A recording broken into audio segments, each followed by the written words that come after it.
കൊളംബിയയിൽ നിന്നും മുംബൈയിലേക്ക് പോവുകയായിരുന്ന ചരക്ക് കപ്പലിലാണ് തീപിടുത്തമുണ്ടായിരിക്കുന്നത്. കപ്പലിൽ 40 ജീവനക്കാരുണ്ട്.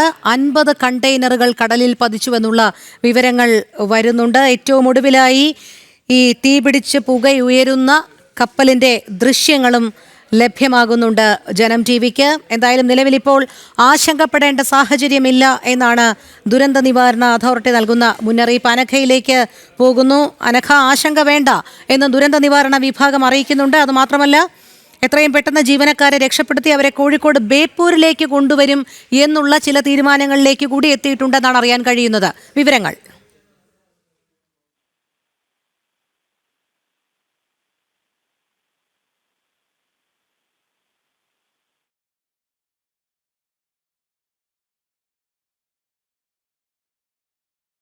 നിഷ ദിലീപിലേക്ക് പോകുന്നു. നിഷ, പ്രാഥമിക ഘട്ടത്തിലുള്ള രക്ഷാപ്രവർത്തനമാണിപ്പോൾ പുരോഗമിക്കുന്നത്. എത്രയും പെട്ടെന്ന് പരിക്കേറ്റവരുൾപ്പെടെയുള്ള ജീവനക്കാരെ രക്ഷപ്പെടുത്തേണ്ടതുണ്ട്. അതനുസരിച്ചുള്ള നടപടിക്രമങ്ങളാണോ ഇപ്പോൾ പുരോഗമിക്കുന്നത്? രോഹിണി, തീർച്ചയായും അങ്ങനെ തന്നെയാണ്. അപകട സ്ഥലത്തിന് അടുത്തുള്ള തുറമുഖം അഴീക്കലാണ്. അതുകൊണ്ട് തന്നെ കോഴിക്കോടേക്ക് ജീവനക്കാരെ കൊണ്ടുപോകാനുള്ള സാധ്യതകളാണ് നിലവിലുള്ളത്. തീരത്ത് നിന്നും 270 മീറ്റർ നീളമുള്ള കപ്പലാണ്. നേവിയുടെ INS സൂറത്തും ഒപ്പം തന്നെ ഡോർണിയർ ചെറുവിമാനങ്ങളും അടക്കം ആണ് രക്ഷാദൌത്യത്തിൽ ഇപ്പോൾ ഉൾപ്പെട്ടിട്ടുള്ളത്. എന്തായാലും ജീവനക്കാരെ എത്രയും പെട്ടെന്ന് സുരക്ഷിതമായി കരയിലേക്ക് എത്തിക്കുക, അവർക്ക് വേണ്ട ചികിത്സ നൽകുക എന്നതിന് തന്നെയാണ് പ്രഥമ പരിഗണന നൽകി രക്ഷാദൌത്യം പുരോഗമിച്ചുകൊണ്ടിരിക്കുന്നത്. കൊളംബോയിൽ നിന്ന് 10 മണിക്കൂർ മുൻപ് പുറപ്പെട്ട കപ്പൽ ബേപ്പൂർ തീരത്ത് നിന്നും ഏതാണ്ട് 80 നോട്ടിക്കൽ മൈൽ അകലെ വന്നപ്പോഴാണ് കടലിൽ വെച്ച് ഇത്തരത്തിലൊരു വലിയ പൊട്ടിത്തെറി ഉണ്ടായിരിക്കുന്നത്. കപ്പലിൽ 650 കണ്ടെയ്നറുകൾ ഉണ്ടായിരുന്നുവെന്നാണ് ഇപ്പോൾ ലഭിക്കുന്ന സൂചനകൾ. കപ്പലിൽ 40 ജീവനക്കാരും ഈ 40 ജീവനക്കാരിൽ 18 പേർ കടലിലേക്ക് ചാടിയിട്ടുണ്ട് എങ്കിൽ ബാക്കി ജീവനക്കാർക്ക് എന്ത് സംഭവിച്ചു എന്ന കാര്യത്തിലാണ് വ്യക്തത വരേണ്ടത്.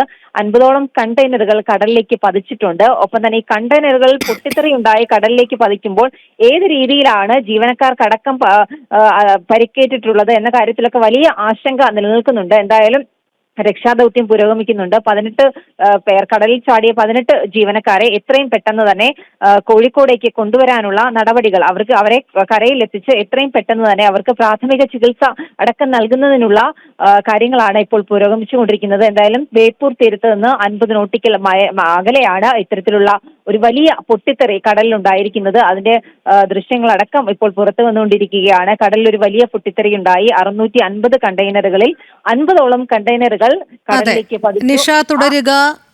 അനഘയിലേക്ക് കൂടി പോവുകയാണ്. അനഘ, ഈ പൊട്ടിത്തെറി ഉണ്ടായി, തീപിടുത്തം ഉണ്ടായതിനു ശേഷമുള്ള കപ്പലിന്റെ ദൃശ്യങ്ങൾ വരുന്നുണ്ട്, വ്യക്തമാകുന്നുണ്ട്. വലിയ രീതിയിലുള്ള ഒരു തീപിടുത്തമാണ് എന്ന് തന്നെയാണ് നമുക്ക് ദൃശ്യങ്ങളിൽ നിന്ന് മനസ്സിലാകുന്നത്. ജീവനക്കാർ രക്ഷപ്പെടുന്നതിനായി കടലിലേക്ക് ചാടിയിട്ടുണ്ട്. അവരെ എത്രയും പെട്ടെന്ന് രക്ഷപ്പെടുത്തുക എന്നുള്ളത് തന്നെയാണ് ദൗത്യം. അതുമാത്രമല്ല അനഘ, നമുക്കറിയാം ഇപ്പോൾ കോഴിക്കോട് തീരത്തേക്കായിരിക്കും ഒരുപക്ഷെ ഈ ജീവനക്കാരെ എത്തിക്കുക ചികിത്സയ്ക്കായി എന്നും അറിയാൻ കഴിയുന്നുണ്ട്. അനഘയ്ക്ക് ഏറ്റവും പുതുതായി ലഭ്യമാകുന്ന വിവരങ്ങൾ എങ്ങനെയാണ്? നമുക്ക് മനസ്സിലാക്കുന്ന ഏറ്റവും ഒടുവിൽ ലഭിക്കുന്ന വിവരം അനുസരിച്ച് ഈ കപ്പലിന്റെ ഏറ്റവും മുൻഭാഗത്ത് അല്ലെങ്കിൽ മധ്യഭാഗത്താണ് ആദ്യം തീ ഉണ്ടായത്. അതിനുശേഷം മറ്റിടങ്ങളിലേക്ക് തീ പടരുകയായിരുന്നു. ഈ കപ്പലിൽ ഞാൻ നേരത്തെ സൂചിപ്പിച്ചതുപോലെ 650-ലധികം കണ്ടെയ്നറുകൾ ഈ കപ്പലിൽ ഉണ്ടായിരുന്നു. അതിലൊരു കണ്ടെയ്നറിൽ നിന്നാണ് പുക ഉയർന്നത്. അതിനുശേഷമാണ് മറ്റു ഭാഗങ്ങളിലേക്ക് തീ പടർന്നത് എന്നാണ് ഏറ്റവും ഒടുവിൽ ലഭിക്കുന്ന വിവരം. ഈ തീ പടർന്ന ഉടൻ തന്നെ കപ്പലിലുണ്ടായിരുന്ന ജീവനക്കാർ കടലിലേക്ക് ചാടുകയായിരുന്നു. എന്തായാലും ഈ കപ്പലിലേക്ക് മുഴുവൻ തീ പടർന്നു എന്ന കാര്യത്തിൽ വ്യക്തതയില്ല. പക്ഷെ ഏറ്റവും ഒടുവിൽ ലഭിക്കുന്ന അല്ലെങ്കിൽ അറിയാൻ സാധിക്കുന്നത് കപ്പൽ മുഴുവൻ കത്തിയിട്ടുണ്ട്, കപ്പലിനകത്തേക്ക് മുഴുവൻ തീ പടർന്നിട്ടുണ്ട് എന്ന വിവരമാണ് ഏറ്റവും ഒടുവിൽ വരുന്നത് എന്നാണ് മനസ്സിലാക്കാൻ സാധിച്ചിരിക്കുന്നത്. എന്തായാലും ഈ കപ്പലിൽ ഏറ്റവും ഒടുവിൽ മനസ്സിലാക്കുന്നത് കപ്പലിൽ 22 തൊഴിലാളികൾ ഈ കപ്പലിൽ ഉണ്ട് എന്നാണ്. ഈ തൊഴിലാളികൾ അതിൽ തന്നെ 18 പേർ കടലിലേക്ക് ചാടുകയും ചെയ്തിട്ടുണ്ടായിരുന്നു. ഇവർക്ക് പൊള്ളലേറ്റിട്ടുണ്ട് എന്നാണ് നേരത്തെ അറിയാൻ സാധിച്ചിരുന്നത്. അവർക്ക് പ്രാഥമികമായ ചികിത്സ നൽകേണ്ടതുണ്ട്. മറ്റെന്തെങ്കിലും അപകടം ഉണ്ടായിട്ടുണ്ടോ എന്ന കാര്യങ്ങളൊക്കെ തന്നെ വ്യക്തത വരുത്തേണ്ടതുണ്ട്. എന്തായാലും സംഭവ സ്ഥലത്ത് നേവിയുണ്ട്, കോസ്റ്റ് ഗാർഡുണ്ട്. അവർക്ക് തന്നെ കൃത്യമായി ഈ പ്രാഥമികമായിട്ടുള്ള രക്ഷാദൌത്യം ഇപ്പോഴും പുരോഗമിച്ചുകൊണ്ടിരിക്കുകയാണ്. ഈ അപകടത്തിൽ പരിക്കേറ്റ അല്ലെങ്കിൽ ഏതെങ്കിലും തരത്തിൽ പരിക്ക് പറ്റിയ ആളുകളെ എയർലിഫ്റ്റ് ചെയ്തുകൊണ്ട് കോഴിക്കോടുള്ള ബേപ്പൂർ ഭാഗത്തേക്ക് എത്തിക്കാനുള്ള ഒരു നീക്കമാണ് എന്തായാലും ഉണ്ടാവുക. അതെ അനഘ, അതോടൊപ്പം മറ്റൊരു കാര്യം കൂടി, MV വാൻ ഹൈ 503 എന്നുള്ള ചരക്ക് കപ്പലാണല്ലോ അപകടത്തിലായിരിക്കുന്നത്. ഇതിന്റെ കപ്പൽ അധികൃതർ ഏതെങ്കിലും രീതിയിലുള്ള ഒരു ഔദ്യോഗിക വിശദീകരണം ഇതിനിടയിൽ നൽകുകയുണ്ടായിട്ടുണ്ടോ? എവിടെ നിന്ന് എവിടേക്കാണ് യാത്ര ആരംഭിച്ചത്? അതോടൊപ്പം ഇതുമായി ബന്ധപ്പെട്ട ലഭ്യമാകുന്ന എന്തെങ്കിലും, ഈ അപകടവുമായി ബന്ധപ്പെട്ട് ലഭ്യമാകുന്ന എന്തെങ്കിലും കാരണങ്ങൾ, ഇതൊക്കെ ഈ അധികൃതർ വിശദീകരിക്കുകയുണ്ടായിട്ടുണ്ടോ ഏതെങ്കിലും രീതിയിൽ? അങ്ങനെ ഒരു വിശദീകരണം ഇത്ര സമയമായിട്ടും കപ്പൽ അധികൃതരുടെ അല്ലെങ്കിൽ അതോറിറ്റിയുടെ ഭാഗത്ത് നിന്ന് ഉണ്ടായിട്ടില്ല എന്നതാണ്. അതായാലും ഇപ്പോൾ ഈ കപ്പലിൽ നിന്ന് രക്ഷപ്പെട്ട അല്ലെങ്കിൽ കടലിലേക്ക് ചാടിയിട്ടുള്ള ആ ജീവനക്കാരുടെ ജീവൻ രക്ഷിക്കാനുള്ള ഒരു ദൗത്യമാണ് നടക്കുന്നത്. പക്ഷേ ഏത് തരത്തിലാണ്, എന്താണ് സംഭവിച്ചത് എന്നതടക്കമുള്ള കാര്യങ്ങളിലേക്ക് ഈ കപ്പൽ ജീവനക്കാർ അല്ലെങ്കിൽ മറ്റ് കപ്പൽ അധികൃതരൊന്നും തന്നെ ഇതുവരെ ഒരു വ്യക്തത വരുത്താൻ മറ്റു കാര്യങ്ങളൊന്നും തന്നെ നടത്തിയിട്ടില്ല എന്നതാണ്. ശരി അനഘ, തുടരുക. നിഷയിലേക്ക് പോകുന്നു. നിഷ, നിലവിൽ രക്ഷാദൗത്യം എങ്ങനെ പുരോഗമിക്കുന്നു എന്നാണ് മനസ്സിലാക്കാൻ കഴിയുന്നത്? INS സൂറത്ത് നേവിയുടെ കപ്പൽ അങ്ങോട്ടേക്ക് പുറപ്പെട്ടിട്ടുണ്ട് എന്നും അറിയാൻ കഴിയുന്നുണ്ടല്ലോ. രോഹിണി, നേവിയുടെ INS സൂറത്തും ഒപ്പം തന്നെ ഡോർണിയർ ചെറു വിമാനങ്ങളും അടക്കം ഈ സംഭവ സ്ഥലത്തേക്ക് പുറപ്പെട്ടിട്ടുണ്ട്. എന്തായാലും വലിയ രീതിയിലുള്ള ഒരു അപകടം തന്നെയാണ് ഉണ്ടായിരിക്കുന്നത്. ഈ കടലിലേക്ക് വീണ ആളുകളെ എത്രയും പെട്ടെന്ന് 18 ജീവനക്കാർ ഇവരെ എത്രയും പെട്ടെന്ന് തൊട്ടടുത്ത കരയിലേക്ക് എത്തിക്കുക, അവർക്ക് ചികിത്സ നൽകുക. കൃത്യമായി അത് ഏത് ആശുപത്രിയിലേക്കാണ് കൊണ്ടുപോകുന്നത് എന്നുള്ള കാര്യത്തെക്കുറിച്ച് ഇതുവരെ നേവിയുടെ ഭാഗത്തുനിന്ന് ഔദ്യോഗികമായ അറിയിപ്പുകളൊന്നും തന്നെ നിലവിൽ വന്നിട്ടില്ല. എന്തായാലും ജീവനക്കാർ 22 ജീവനക്കാർ എന്നും 40 ജീവനക്കാർ എന്നും പറയുന്നുണ്ട്. സ്ഥിരീകരിക്കാത്ത വിവരങ്ങളാണ്. കൃത്യമായി ഉള്ള വിവരങ്ങൾ ലഭിക്കണമെങ്കിൽ കപ്പൽ കമ്പനി തന്നെ അതിൽ എത്രത്തോളം ജീവനക്കാരുണ്ടായിരുന്നു എന്ന കണക്ക് പുറത്തുവിടേണ്ടതുണ്ട്. എന്തായാലും 18ഓളം ജീവനക്കാർ കടലിലേക്ക് ചാടി എന്ന് പറയുന്നുണ്ട്. വലിയ പൊട്ടിത്തെറി, കപ്പലിന്റെ മധ്യഭാഗത്തുനിന്നും തീ ഉയരുന്നതായിട്ട് നമുക്ക് ആ ദൃശ്യങ്ങൾ തന്നെ വ്യക്തമാകുന്നുണ്ട്.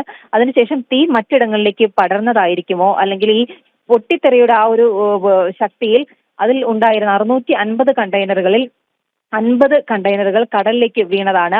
ആ കണ്ടെയ്നറുകൾ വീഴുന്നതിനൊപ്പം ഏതെങ്കിലും രീതിയിൽ ആ കപ്പലിലുണ്ടായിരുന്ന ജീവനക്കാർക്ക് വലിയ രീതിയിലുള്ള പരിക്കുകൾ അല്ലെങ്കിൽ അപകടം പറ്റിയിട്ടുണ്ടോ എന്നുള്ള കാര്യത്തിലും ഒന്നും തന്നെ ഇപ്പോൾ ഒരു വ്യക്തത വന്നിട്ടില്ല. എന്തായാലും രക്ഷാദൗത്യം എത്രയും പെട്ടെന്ന് നടത്തുക എന്നത് തന്നെ മുന്നിൽ കണ്ടുകൊണ്ട് ജീവനക്കാരെ രക്ഷിക്കുക എന്നതിന് പ്രാധാന്യം നൽകിക്കൊണ്ട് അതിനൊരു പ്രഥമ പരിഗണന നൽകിക്കൊണ്ട് എത്രയും പെട്ടെന്ന് ഈ ജീവനക്കാരെ കരയ്ക്കെത്തിക്കുക, അപകടത്തിൽപ്പെട്ട മറ്റു എത്രത്തോളം ജീവനക്കാർ അതിൽ കപ്പലിൽ ഉണ്ടായിരുന്നു എന്നതനുസരിച്ച് കടലിലടക്കം തെരച്ചിൽ നടത്തുക എന്നതാണ് ഇപ്പോൾ ഈ രക്ഷാദൗത്യത്തിൽ ഏറ്റവും പ്രധാനപ്പെട്ട കാര്യം. അതിനായി ചെറുവിമാനങ്ങളും ഹെലികോപ്റ്ററുകളും അടക്കമുള്ളവ, നേവിയുടെ INS സൂറത്ത് അടക്കമുള്ളവ അങ്ങോട്ടേക്ക് സംഭവ സ്ഥലത്തേക്ക് പുറപ്പെട്ടിട്ടുള്ള ഈ കപ്പലിനെ സംബന്ധിച്ചിടത്തോളം അതൊരു മദർഷിപ്പ് അല്ല, ഒരു ഫീഡർഷിപ്പാണ്. അത് ജവഹർലാൽ നെഹ്റു തുറമുഖത്ത് നിന്നും പുറപ്പെട്ട ഒരു കപ്പലാണ്. അതിലുണ്ടായിരുന്ന ചരക്കുകൾ എങ്ങോട്ടേക്കാണ് കൊണ്ടുപോകുന്നത് അടക്കമുള്ള കാര്യങ്ങൾ, അതിൽ എത്രത്തോളം ജീവനക്കാരുണ്ടായിരുന്നു, എന്ത് ചരക്കാണ് ഈ കപ്പലുണ്ടായിരുന്നത്, ആ കാര്യങ്ങളിലൊക്കെ തന്നെ എന്തായാലും വ്യക്തത വരേണ്ടതുണ്ട്. ഇപ്പോൾ പ്രഥമ പരിഗണന നൽകുന്നത് ഈ രക്ഷാദൗത്യത്തിന് തന്നെയാണ്. ഈ ജീവനക്കാരെ എത്രയും പെട്ടെന്ന് രക്ഷിക്കുക, പൊള്ളലേറ്റ ജീവനക്കാരെ കരയിലെത്തിച്ച് ഇവർക്ക് പ്രാഥമിക ചികിത്സ നൽകുക എന്ന കാര്യങ്ങളടക്കമാണ് ഇപ്പോൾ പുരോഗമിച്ചുകൊണ്ടിരിക്കുന്നത്.